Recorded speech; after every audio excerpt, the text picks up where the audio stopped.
This incident happened to me in 2018.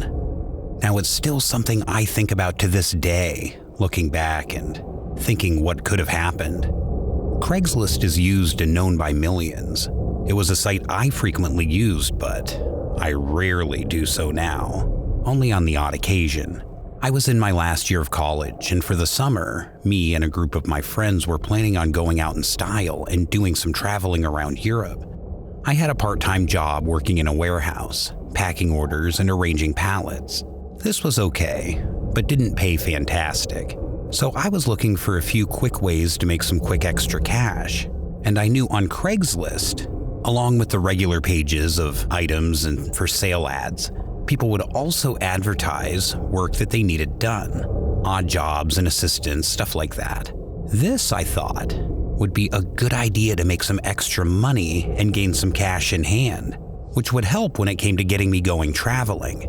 I browsed through Craigslist and found a load of help wanted posts. I got in touch with a few people through the post descriptions and saw the work sounded easy and with good pay. Help needed painting and decorating. But when I got in touch, I was very disappointed to find they'd already arranged help and somebody had already beaten me to it. I wasn't having any luck at first, but then, after getting back to browsing, I stumbled across a new recent ad that had only been on for a day or two. Help wanted, attic clearance and furniture removal. Good pay provided, contact for details. To me, this seemed like easy work, clearing an attic and moving some furniture, so I wasted no time contacting the owner of the ad. I rang the number on the description, but there was no answer. I decided to send a text stating that I had seen the ad on Craigslist and was interested and available to help with the work. Literally a minute after I sent the text, I got a reply. I was surprised, as when I had called there was no answer. But in the text, the man introduced himself and apologized for not answering, as he was currently engaged but was able to text. He asked me if I would be available the next day. I thought great, and told him I was free. I also asked about the pay so I could know what kind of figure I was looking at. The man came straight back stating he would pay me $250 for a day's work. I thought great. Another text soon followed with an address and stating to be there at the stated time. I looked at the time and had to read it again as it said 4 a.m. in the morning. The guy explained to me that he would need to get an early start and that we would be finished by 11 or 12 in the afternoon. I was surprised by the time, but thought $250 for a morning's work was too good to pass up. So I texted back and confirmed that it was fine. Later that evening, as I was about to get some sleep as to wake up early for the job, when my phone began to ring.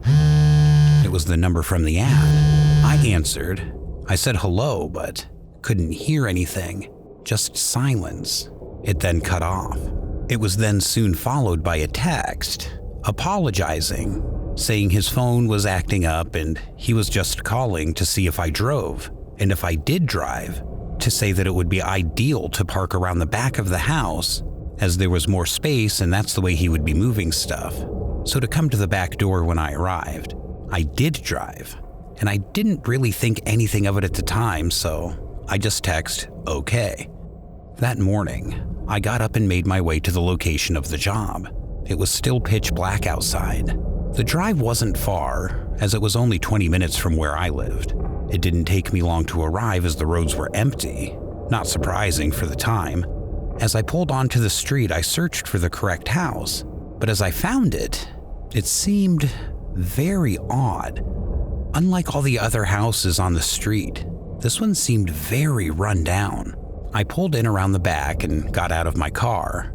As I looked up to the back of the house, there was a dim glow coming from one of the upstairs windows. I rang the owner, but there was again no answer. The glow I could see then suddenly went out. It wasn't a room light, more like a flashlight or a phone light, which I thought was strange. As I looked down, I could see the back door opening and a man walking over to me. He was a rough, pale-looking older man with a big smile across his face as he stared at me. He introduced himself as Frank, and he thanked me for coming out to help him. He explained how it would only be the two of us doing the work, but how it shouldn't be too hard as he led me inside.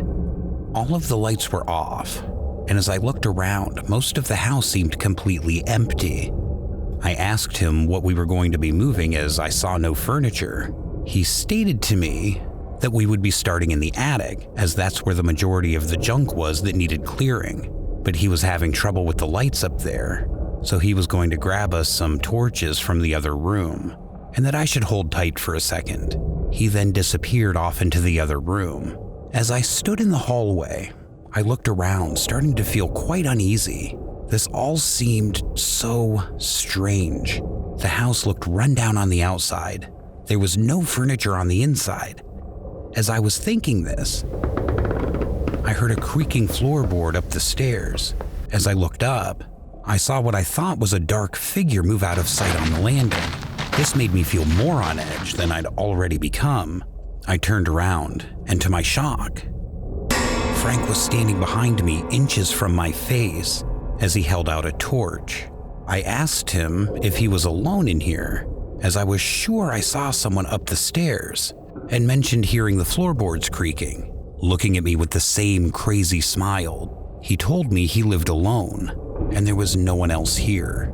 He began to walk up the stairs asking me to follow him, and he'd show me the attic so we could get started. I hesitated at first, as an uncomfortable knot built in my stomach. I didn't know this guy, and I was pretty sure I'd seen something up the stairs, but not trying to let my mind get carried away. I thought about the $250, so I began to slowly follow him up the stairs. As we reached the top, I asked the guy why we were in the dark. He replied he was having issues with the electronics, as he was renovating the entire place and someone was due out to fix them. We stopped at the top of the landing, and the man, Frank, stepped aside. A set of ladders stood in front of me, leading up to a dark black abyss of a hole. He looked at me, smiling, as he said, "After you." I paused, really regretting my decision to follow him up the stairs, and to be honest, my decision to go there altogether. It was then again I heard creaking floorboards, this time coming from up in the attic. An uncomfortable and nervous feeling began to surge through my body. I went to turn on the flashlight he had handed me and shine it up into the attic, but it didn't work. My heart began to race as the guy continued to stare and smile at me as he apologized, saying he must have forgot to change the batteries. I suddenly felt very at risk and knew I needed to get out of there. "No, it's okay. After you. If you go up first, I'll follow you, as it seems your flashlight's working," I somehow calmly said. The man's smile dropped as he just stared at me, which completely terrified me. He held out his torch and said, "Here, it's fine. You go first and take this torch." I told him again I didn't feel comfortable going up first. The creaking sounds freaked me out. The man then grabbed the ladder as he shined the flashlight up into the loft. I heard shuffling around as if someone was up there moving, back away from the light, as he again creepily smiled, claiming there was nothing up there, as he directed me to follow him up then. I agreed, telling him I would follow him up, all while my heart was pounding. I watched as he climbed up the ladder, and as he reached the top, feeling like it was now or never, I bolted, running as fast as I could back down the stairs of the house. I heard the man scream, "Hey, come back here," and the sound of running footsteps began to come down the stairs. I flew through the back door and down to my car as fast as I could, literally jumping into it. I started it up, and as I looked back at the house, the man was running at me with a crazed look in his eyes. Slamming my foot down on the accelerator, I sped out of there, feeling like I was about to throw up. What the fuck did I get myself into, I thought, not believing how stupid I was. I got far enough away from the house as to where I felt safe, and I pulled over, calling the police, telling them everything. It didn't take them long to investigate and search the house, and what I found is what haunts me. After searching the property, they found no one. That house was empty, and after speaking to the surrounding neighbors, it was found Nobody even lived there.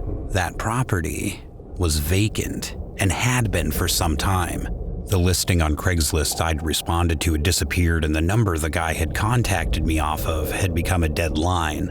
I don't know who that guy was and what he was doing luring somebody into that house. What I do know, and what still scares me now, is that he was not alone. There was someone up there in that attic, and the scariest thing is, I don't know what they were planning on doing to me, but all I do know is I'm lucky I didn't step into that attic.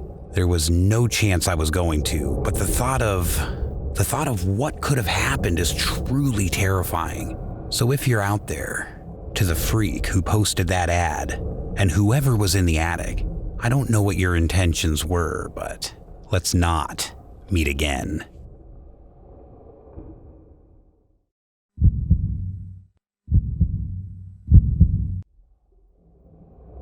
I used to use Craigslist for everything when I was looking for good deals, as it was never short of a good find. You could literally save yourself a lot of money with the deals you could find on there. But one such time I used it turned out to be a true nightmare. I was searching for a car for my son as he was turning 18 soon. Craigslist was the best place to find a good deal, and let's face it, cars aren't cheap, and for a first car, I wanted to get him something reliable, but not pay over the odds for a first car. So naturally, I thought to search Craigslist and see what secondhand deals I could find. After browsing through pages of cars, I saw a 2011 Honda Civic for $3,600. It had reasonable mileage, looked great in the pictures, and was in particularly good condition from what I could see, so I thought it would be a steal. The owner mentioned his phone number on the listing, so I gave him a call. He didn't answer, so I sent a text inquiring about the car and to show my interest. After a few hours, I got a reply from the owner, who was more than happy to let me come and view it. We decided to meet at 2 p.m. the following day for me to view the car, with the hope of buying it. The owner told me his name was Jason, and he looked forward to meeting me. I wanted to get the car before somebody else did, as it was a great deal. I was wondering why nobody else had picked it up yet, as it was just too good of a deal. But then I noticed the listing was fairly recent, so that put my mind at ease. The next day, after confirming the address, I made my way to view the car. As I pulled up, I noticed that I wasn't in the best area. It was kind of run down and had a bad vibe to it. I sat in my car for a minute looking for the house. When I located it, I didn't see the Civic anywhere on the drive, so I thought maybe it was in the garage. I got out and made my way to the door. There was no doorbell, so I had to knock on it. There was no answer. I tried to call the guy, but he didn't pick up, so I knocked again, a bit harder. But still, no answer. After waiting a few minutes, I was about to head back to my car. I stepped down the front steps when the door opened behind me. "Hey," a deep voice said. A strange man came out. He was very tall and muscly. His face was stern and hardened, with a few tattoos around his cheeks and eyes. His hair was tightly waxed backwards. "Oh, hey, are you Jason?" I asked him. He replied with a soundless laughter and said, "Of course. You here for the Honda? Come on in." As we entered, he offered me a drink from the table that was already prepared. I declined and thanked him for the offer, though. He didn't reply as he shuffled around the room. I found it strange and awkward, as none of us spoke for what felt like a good few minutes. We just stood there and didn't seem to be going to see the car. It was getting awkward, so I asked him some questions related to the car. He didn't reply. Everything I said was ignored by him, and it made me quite confused and honestly annoyed. I was already feeling uncomfortable and found him strange. So I asked him if he was going to talk or not. He started laughing like a maniac. I got up and started walking toward the door. He stopped me by calling out my name. I didn't remember telling him my name, though. I stopped and turned back. "Let's go to the garage where the car is," he said, as I was there, and I wanted to view the car with the intention of collecting it later that day. My ambition for a good deal took over, and without thinking, I followed him to the garage. As we walked to the garage, I noticed another man out of the corner of my eye, again quite menacing, and a hardened look across his face staring at me from the next room. I started to feel uneasy. We reached the garage, and, as you may have already guessed, the car seemed completely different from the pictures I'd seen in the ad. It was in terrible condition. The photos I'd seen were just clickbait. I should have known and trusted my gut instinct when I first stepped inside the house. Jason stared at me as he looked at my reaction. I felt I was in such a vulnerable position. Clearly, I wasn't going to buy this car, so I mustered up the courage and I told him I wasn't really interested at the price, trying to break it politely to him. But as I did, Jason kept insisting that I take it, saying, "No, you wanted it. It's yours now." Then, to make matters worse, the guy from the other room appeared behind me in the doorway to the garage. As he entered, he stared at me hard. I could see the anger in him. He started asking me if I was messing around and taking them for fools. I now became uneasy and concerned, fearing that I was at the risk of being hurt. So I tried to think of a quick answer. And to that, I told them I had my car here as it was, so I couldn't drive both cars back, and I was shopping around at a few cars before I decided. This didn't work. They again forced it by saying it was no problem, they would follow me back and drive it for me. At this moment, I just wanted to get the hell out of there. I backed up to the door and insisted I would get back to them after I'd viewed a few other cars, hoping they didn't see through my bluff. I then picked up a fast pace, leaving the garage heading for the front door, both men in tow behind me. They wouldn't take no for an answer, saying I wouldn't get a better deal. "Don't make a decision you're gonna regret," Jason said to me in an undeniably threatening tone. I opened the front door and headed to my car. I looked back. The other man disappeared as Jason stood in the doorway staring at me in anger. I jumped in my car, adrenaline pumping, my whole body sweating, thankful to be out of there as I drove off. But as I drove off, I was sure I saw the Honda pull out of the garage and turn in my direction. I wasn't taking any chances and sped up to get the hell out of there. That night, I was so relieved to be home, but I was angry about what had happened. I was angry with them, but not as angry as I was with myself for putting myself in that position, as it could have been a lot worse. I was just beginning to settle down when I heard what seemed to be doors slamming outside of my house. I looked outside my window and my heart began to race. I couldn't believe what I was seeing. A car had pulled up outside my house and parked next to my car. 4 men got out. One of them was the man I had seen at Jason's house. Fear spread through my body as I heard loud bangs on my front door. I was home alone. My wife and son were out. I began to panic as I grabbed my phone to dial 911. As I did, I could hear the door being hit harder and harder, and before I knew it, crashing to the floor. I knew they were in as they rushed through the house. I locked my bedroom door as I was on the line to the police, telling them what was happening and to hurry. The shouts and stomping footsteps proceeded up the stairs as they searched for me. My bedroom door began to shudder with loud bangs. I literally was fearing for my life. I could see my bedroom door was about to burst off its hinges when a loud bang that sounded like a gunshot echoed through the house. The door stopped shaking. My heart was racing when I began to hear raised voices and shouting coming from downstairs. The footsteps outside my bedroom door began to slowly retreat downstairs. I was in a state of shock when I heard a car engine start and a car hightail it down the street. It was then I heard my name shouted out from the welcome sound of my neighbor's voice. I slowly opened my bedroom door to the sight of my neighbor holding his rifle as he asked if I was okay. He had seen the car pull up to my driveway and the men proceeding to break my door down. He knew I was in serious trouble and thankfully was brave enough to come to my rescue. His warning shot was enough to scare the men off, and I will be forever grateful to him that he was so quick, thinking to come to my aid. The police turned up shortly after, and I told them everything, from the Craigslist ad I'd gone to see, to Jason, who had placed the ad, and the guy I had seen at this place, and that he was the same one who had broken into my home. Typically, when I looked, The ad was no longer there.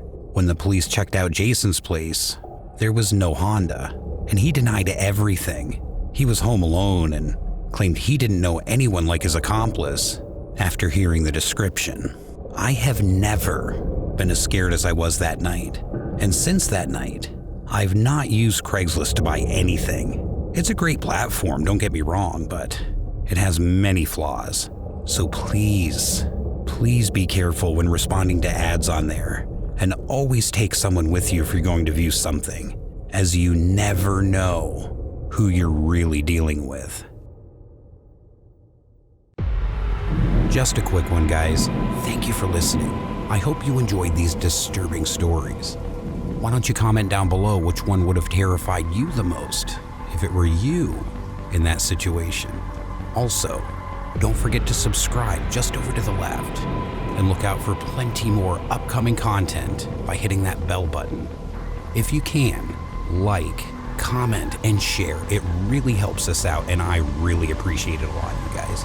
Let us know what story subjects you'd be interested in hearing soon in upcoming videos. And thanks again.